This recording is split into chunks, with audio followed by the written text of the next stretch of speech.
We're gonna make fondant today from scratch.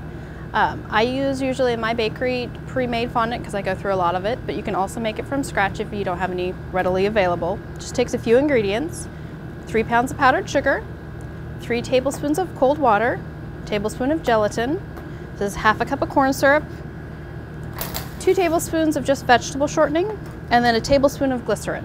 The glycerin is the only thing you're probably gonna have some hard time finding. You'll need to go to a cake decorating supply store or a candy making supply store, and you'll be able to probably track that down. So take your cold water and pour it into a metal bowl, and then you're gonna bloom your gelatin, which is sprinkling your powdered gelatin over the water, just like that. And it just needs, the gelatin will absorb the water, and then we're gonna melt this over a hot water bath. But if you just give it just a couple seconds, if you want to stir it with your finger, get any of the dry stuff mixed in, that's fine. You'll see how it just kind of absorbs all of the water and gets a little gelatinous, I guess. So we're gonna put this over a hot water bath. So this is my hot water bath. It's boiling right now, and I'm gonna turn it down so it doesn't quite, more of a simmer. And just plop your bowl right in there. You don't want the bowl of gelatin resting on the bottom of your pan. You want enough water in it so it kind of floats on top, and it will just start to melt. And you can walk away from this. Actually, I could even turn off the flame and just let it go. Just takes a few minutes, and you'll see it's starting to get liquid. That means all the gelatin is melting together. Okay, so I have my gelatin mixture in here, and you can see how it's liquid now because it's melted over the hot water. So now I'm gonna add in half a cup of corn syrup. The recipe initially calls for glucose. I've substituted corn syrup because that's something I have on hand, and I just decrease the amount of water by just a little bit. My corn syrup's in there. Then I have 2 tablespoons of shortening, and that's just vegetable shortening. You want to make sure it's white shortening so it doesn't give your fondant a color. And this is all just going to melt over the hot water because it's still pretty warm. And then we need a tablespoon of the glycerin. This all will give it the elasticity it needs. That's 1 tablespoon of that.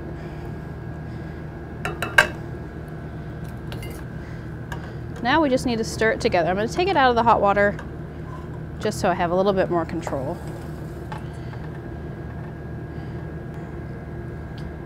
Then once this is all melted together, we're going to mix it into our powdered sugar. If you're just doing a little bit of fondant, this is an easy way if you don't want to buy it. If you're doing a lot of things with fondant, really I would buy it. It's going to save you some time. And I find that at least the homemade fondant that I've made doesn't have quite the elasticity that I like. I'm going to stick it back over the hot water just to finish melting that in.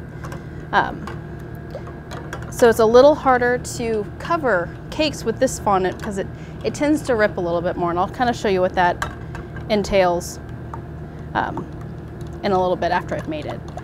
It does need to sit at least for a couple hours before you use it because it's pretty soft. So it just gives it a chance to firm up just a little bit. You do want to make sure to keep it covered with some saran wrap, and also put it in like a Tupperware container, something to keep all the air out of it. You can also do this in the microwave. You just want to make sure, don't get your gelatin too hot. You just want just warm enough to melt it, you don't want it boiling or anything like that. Okay.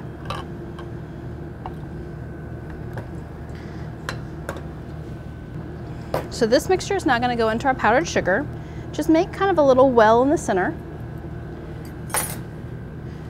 And then you're going to pour all of this in.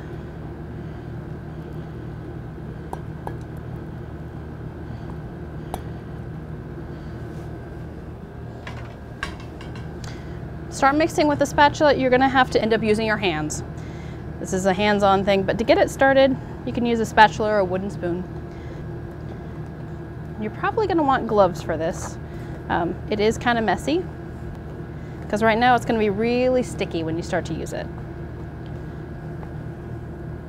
It doesn't look like it's going to come together, but it will. And actually we'll probably end up having to add more powdered sugar to get the consistency right. You don't want it too sticky, but then again, you don't want it so dry that you can't use it. So, okay, I'm gonna put gloves on.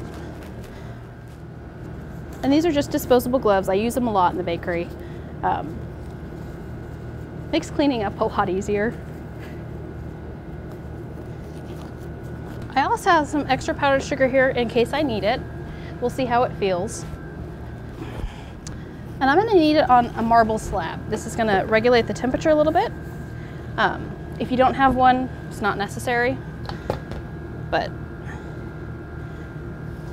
if you have it, go ahead and use it, or your marble countertops. So I'm gonna start by kneading it a little bit in the bowl, just to try and get it all to come together. This recipe will make enough to cover about a 9-inch cake. Could probably have a little extra.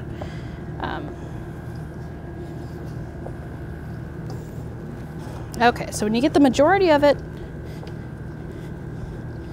worked together, go ahead and just dump it out. And this is where you're going to start kneading it. Now this feels a lot drier today. Sometimes it depends on the temperature or the humidity outside. So if it's really dry, you can always add a little vegetable shortening to smooth it out. It's not hard to make, it just takes a little practice so you can get the feel for it. It's actually feeling pretty good today. I think a little bit of shortening to smooth it out, but I don't think we're gonna need any more powdered sugar. Well, once you start working with the fondant, basically you're going off kind of elasticity. See how this breaks apart like this? You want it to stretch. So this feels kind of really stiff and a little dry. As you work with it, it will loosen up a little bit. But we're gonna need to add some shortening into it. Because if you go to cover a cake with this, it's just gonna get it's gonna rip. It's not gonna be a smooth finish.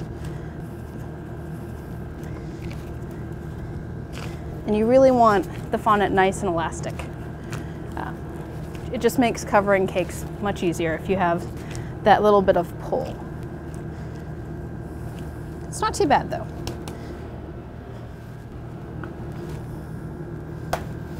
So to start, I just take a little bit on my finger, kind of rub it in.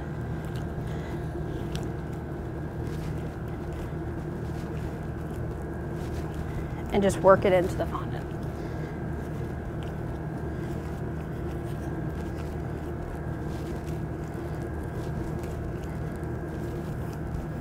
I also use the shortening. If my fondant's dried out a little bit, you can add a little bit in this. It will make it a little bit more usable. It's never gonna feel great, but it will help. So just keep adding just a little bit at a time, working it in until you get the right consistency. This is already feeling much better. If you it will stretch a little easier before tearing. You can also add in flavorings at this point if you wanted to. Just keep in mind if you add something that's a color, it's going to change the tint. So if you add like a vanilla extract, it's going to make this more of an ivory color. But if you do for clear extracts like almond or lemon or something like that, peppermint, you could add a little flavoring into it.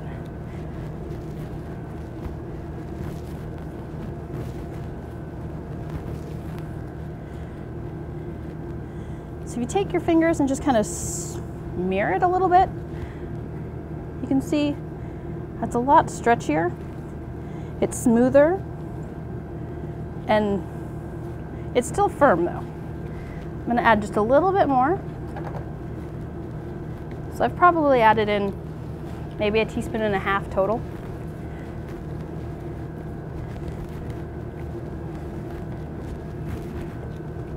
And then when you go to set it and let it, because it needs to rest for just at least a couple hours.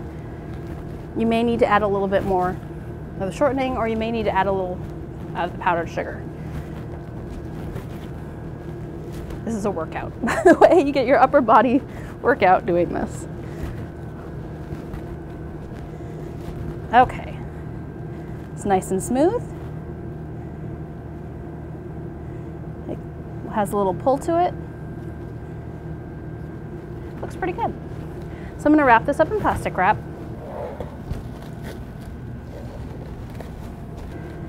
And let it sit.